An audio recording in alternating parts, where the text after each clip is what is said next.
Gràcies, Eva. Ara canviem de convidat, en Pau Bosch. En Pau és arquitecte, membre del Col·legi d'Arquitectes de Barcelona, paisatgista, naturalista, president de l'associació Salvem la Platja de Pals, que evidentment, com el seu nom indica, focalitza la seva lluita amb la preservació d'aquest espai. Jo tenia escrit que els fonaments de l'entitat és la protecció del patrimoni natural terrestre i marí, la biodiversitat, els ecosistemes, els paisatges i els seus valors històrics i arqueològics. Per mi un dels grans misteris d'en Pau és d'on treu el temps lliure. Jo me falten hores al dia per fer la feina i en canvi al costat d'ell no n'hi aprenent. Gràcies, Pau, per estar aquí amb nosaltres i la paraula és teva. Bé, voldria començar la meva intervenció explicant qui era Josep Tarrés, que tenim el plaer de tenir aquí a la seva dona. I va ser una persona que em va influenciar molt a mi des de petit perquè vaig estar treballant junt amb la meva mare a Girona Temps de Flors i a través d'ell vaig descobrir que les coses grans s'aconsegueixen amb actes heroics. Vull recordar que estem a la Casa de la Mercè i que davant, just a l'edifici que hi ha just davant de la Casa de la Cultura és l'Hospital de Santa Caterina, l'antic Hospital de Santa Caterina, que precisament Josep Tarrés va salvar fa molts anys, en plena dictadura, amb un acte heroic de tirar la pedra, la primera pedra que havia de ser el Col·legi precisament d'Arquitectes de Girona, havia de ser un gratacels que començaven derrocant l'Hospital Antic de Santa Caterina i la seva església barroca. I gràcies a aquest acte heroic podem ara estar en aquesta aula que precisament s'ha pogut fer un reciclatge del seu espai, perquè pensem que l'arquitectura, a part del seu valor simbòlic, perquè pensem que estem en aquesta casa amb una història tan gris, perquè era el lloc on els pobres nanos que no tenien pares es podien sobreviure. I recordo les històries que m'explicava en Josep Tarrés d'aquest edifici, que són terribles, perquè hi havia tantíssims nens que... Perdoneu. Hi havia tantíssims nens que abans no s'aportaven, abans es tenien els nens i ja està, i s'abandonaven i acabaven tots en aquest edifici. I poder parlar des d'aquesta aula amb un ús completament recuperat, en un context, ha sigut biblioteca, també va ser la meva escola de francès i d'anglès, i tota la vida que li queda a la Casa de la Cultura. Què seria ara Girona sense la Casa de la Cultura? Amb un col·legi d'arquitectes i d'enginyers absurd, perquè es pretenien fer dos gratacels enderrocant aquests dos edificis amb un pont que els unia, amb aquella visió dels anys 60 tan especial.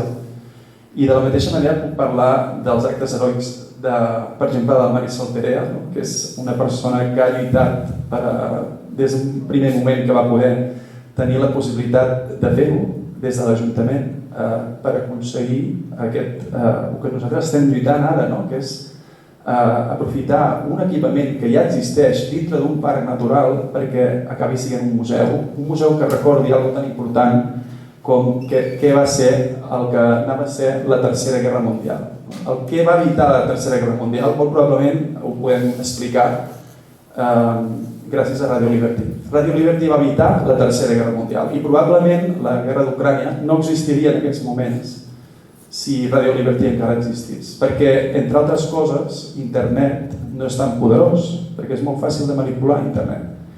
I la freqüència modulada, perquè evidentment era una tecnologia brutal, era l'emissora que tenia més potència al món i era capaç de transmetre la veritat a la gent amb més objectivitat que la que pugui explicar Putin en aquests moments als pobres russos.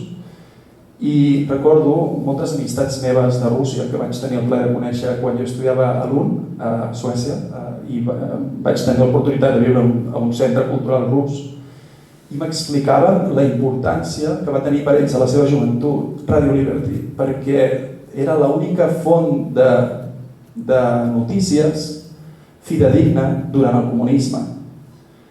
Un comunisme que ha fet tant de mal.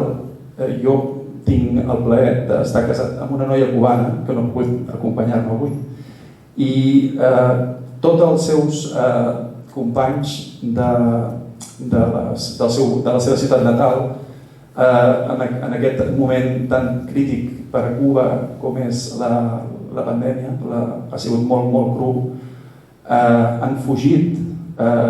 Jo ara estic patint perquè estic ajudant els seus companys que van a Rússia i es queden atrapats a la guerra perquè a Polònia no els deixen passar per la frontera en la seva ruta fugint del comunisme per arribar a Europa, i de forma molt cruel. Nosaltres estem acollint a Catalunya 40.000 ucranians i no reconeixem el comunisme com una dictadura i no reconeixem els cubans com refugiats, que em sembla lamentable, i que Polònia sigui tan racista i tan bèstia de deixar refugiats cubans a la frontera d'Ucrània. I bé,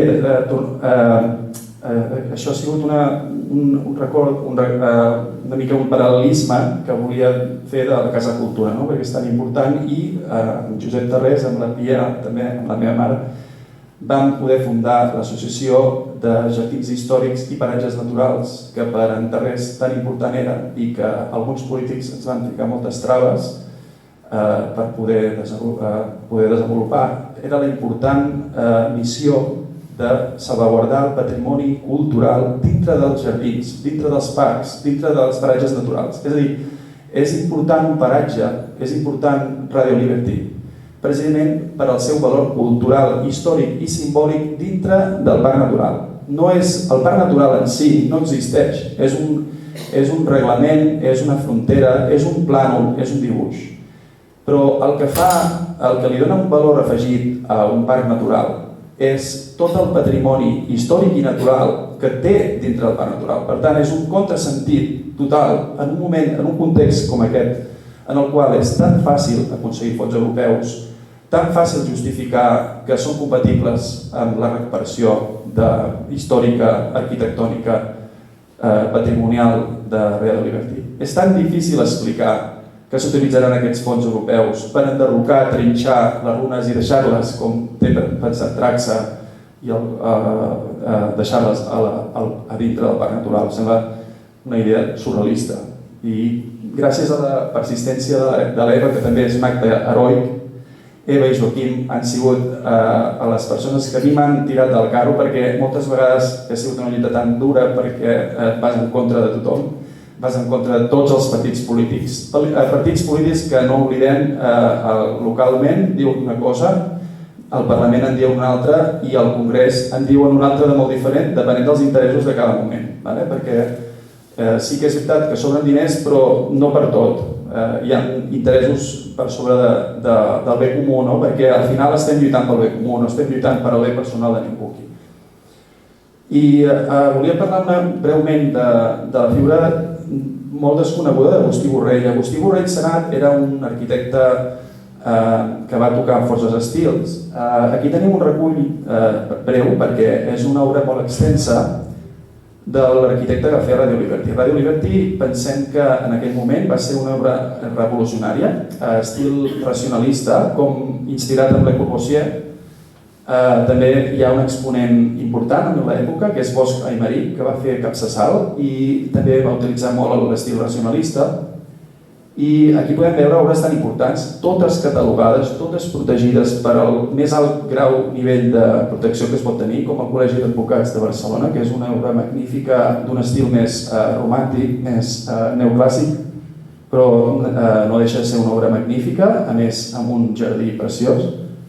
També podem parlar del Banc Rural. El Banc Rural és un edifici màxim nivell de catalogació, no sé si el coneixeu, però és potser l'edifici més conegut de Barcelona, cantonada Gran Via, Passeig de Gràcia.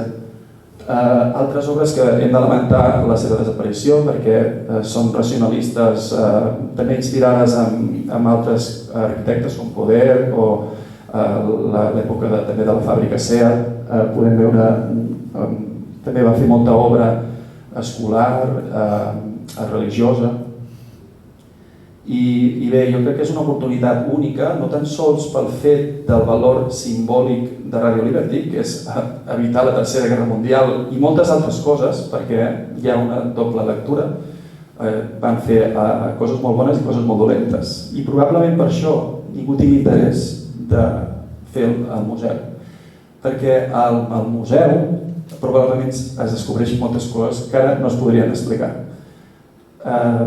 Bé, jo tinc la sort de conèixer gent que m'ha explicat coses molt fortes de Radio Liberty i coses molt bones. Per tant, jo crec que és algo que pot ser un motor també econòmic, ho hauria de ser de forma, evidentment, no volem Aquam, nosaltres estem totalment en contra de la massificació. Aquam pretenia fer, pels que coneixen, un White Summer 24 hores, 365 dies a l'any. Teníem previst 180.000 visitants a l'any. Això nosaltres no ho volem. Volem un turisme i no només turisme, sinó sobretot volem investigació, volem divulgació, volem que Pals canviï, que sigui un municipi on també s'hi faci universitat, també hi hagi investigació, també hi hagi història, també hi hagi museus. Creiem que el potencial és brutal i creiem que és perfectament compatible els valors naturals amb els valors històrics.